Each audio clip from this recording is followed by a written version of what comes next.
Hey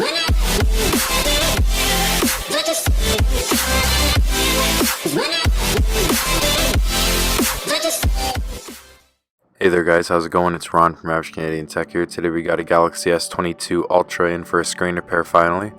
I know I'm a little late. The S23 Ultra is probably going to be out in a few months, but better late than never, I guess. We've done pretty much every other Ultra phone. We did an S20 Ultra, we did an S21 Ultra. The S22 Ultra is incredibly similar to the 21 in construction and everything, just the back glass is a little bit different. And the S Pen inclusion, of course, definitely needs to take up some space for that inside. But yeah, we're just gonna get into it. It's similar enough to most Samsung's flagships. So you heat up the back first, and I use a heat pad. You can use a hair dryer or something like that. Just don't use it for too long. We want to get the back to about 80 degrees Celsius. Makes it a bit easier to get the razor in, and then we can use a playing card the rest of the way. As you can see, I am using a cloth to hold the device because it is pretty hot. 80 degrees is not comfortable to hold. Just being extra careful not to crack the glass. I mean, it's not an expensive part, but it kind of sucks when you have to get it after the fact. You don't expect to break it. I'm not sure if this phone's been opened up before, but the playing card is going through pretty easy compared to other phones, so I'd have to assume this phone was opened up before already. Might have a bit of a harder time yourself. If you are, use isopropyl alcohol and a bit more heat. There we go. Now we got to remove the screws. Technically, you only need to remove them for the silver piece, and then you can just pull that away. I took out the top piece as well. Actually, scratch that. You do need to take out both pieces because later in the repair, when we're putting the screen in, we will have to lift the motherboard out just a little bit to make room for the connection to get through properly for the S Pen, digitizer. So it'd be good to take both out right now. The wireless charging is attached to this silver piece, and you can see the connection goes up on the the right side of the motherboard there and towards the center. Now we disconnect the battery first. We can disconnect the the S Pen digitizer part. I just noticed now while looking at the new screen that the connection for it on the bottom there is, yeah, that looks weird. That's not normal. I've never seen that before. Typically, I'm not supposed to put pressure on the screens, let alone put enough pressure to put a connector on. But we'll try it out later and see how it goes. AMOLED screens are getting more and more durable, so hopefully it doesn't break. Just going to be a little bit sketchy. We do have to remove the bottom speaker because of this, so obviously we need access to that connection. There's the bottom speaker. Comes out with that plastic.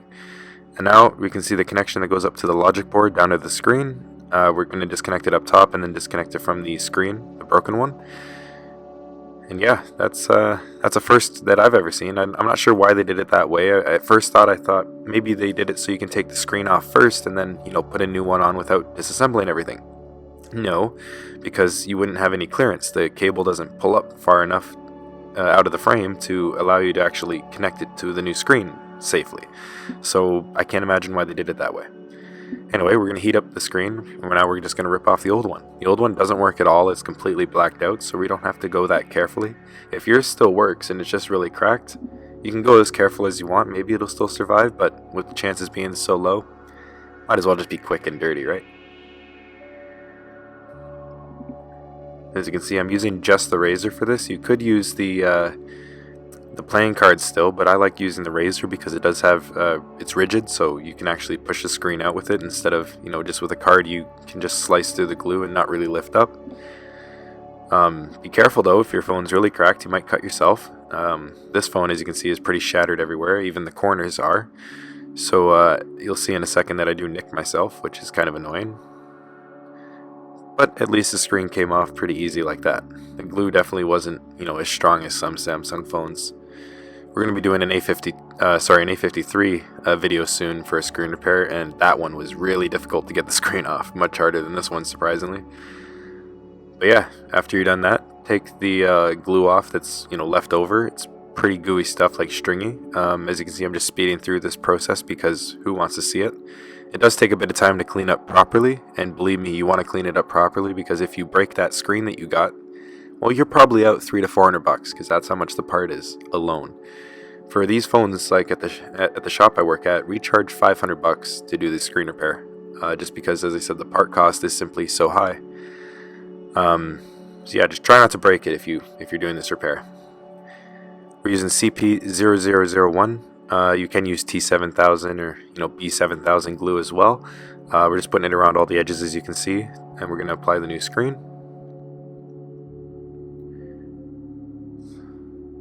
Make sure you don't get it in the front camera or the proximity or ambient light sensors. So I guess there's only one connection to worry about, because the other one you just have to line up properly, and that is the digitizer for the S Pen there. As you can see, it doesn't fit through that easily. The hole that they gave is way too small. I actually ripped the one on the other screen there because it didn't go through. So what we have to do here is, as you can see, lift out the motherboard just a little bit. There's one screw in the corner near the cameras that you have to take out. And then once the motherboard's out, a couple millimeters, that gives enough clearance for the connection to go through, as you can see. And then you just line up the screen as best you can, make sure it's not overhanging, and should be good. If it's in place, just give it a little, press around the corners, and you're pretty much safe to put it down on a clean table. We're going to put it down on the mat here and continue reassembling it.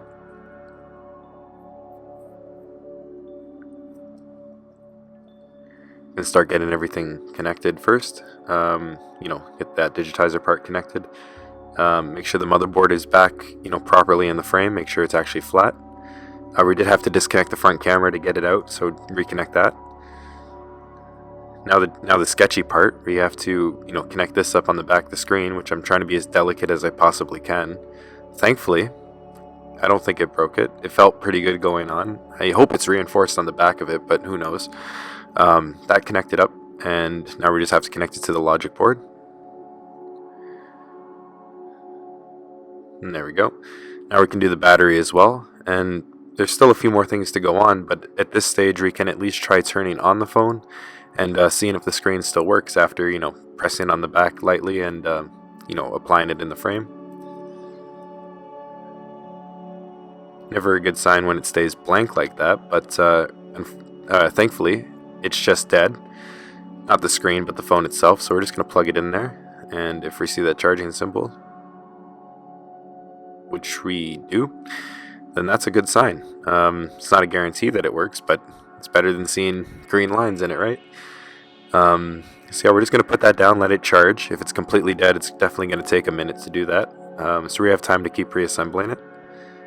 I'm confident that it should still work. We're going to start with the bottom speaker, just get that all clipped in. Get its screws in, I believe there's about 6 of them. Going to speed through this part as always.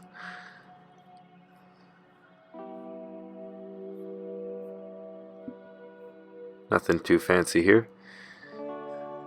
Now that that's in, we can turn our attention to the top part. We can put the plastic piece in and the middle piece after. There are the connections we have to do as well. We have to connect up the top piece here. I'm not sure exactly what it is. I think it's the antennas or the flash and stuff for the camera. Now the metal piece, which has the, as I said earlier, the wireless charging on it. The metal plate more or less sits on top. You don't have to click it into anything. It just will screw into place. The top plastic will have to pop in a little bit, but it's not nearly as much as it used to be. As you can see, we're just speeding through here real quick. Also speeding through me struggling to get the wireless charging connected. Also with some screws, but we'll ignore that. Just going extra fast for this one. I don't think you'll have as much trouble as I'm having here. I usually don't. But yeah, having some trouble. But now the easy part comes. Just sticking the back glass on again, and we're pretty much done this repair.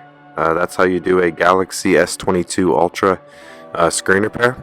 As I said, hopefully you don't break your screen in this process, because the part is incredibly expensive. But it's not the hardest repair in the world either, so I mean, if you're feeling confident and you don't get nervous easily, well, this might be a easy repair for you to do. Yeah, we're just trying to get it to turn on now. It was still at that charging screen, but it needs to show the percent, which I'm trying to make it do here. Sometimes you can hold power and volume down and make it reboot. It will sometimes turn on. In this case, it didn't. So I had to leave it for about 5 minutes, and then eventually it's charging fast. So now it's at 7%.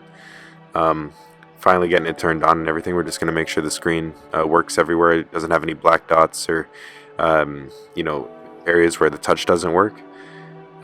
So far it's looking pretty good. If this video helped you out, or if you enjoyed it, feel free to like and subscribe. Really helps out a lot if you do that. You don't have to, of course, but definitely helps out.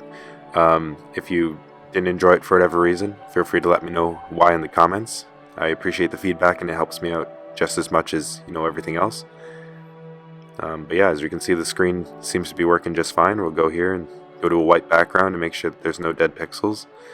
All the keypad seems to work, so we're pretty much done. Have a good one, guys. Stay safe out there, and peace.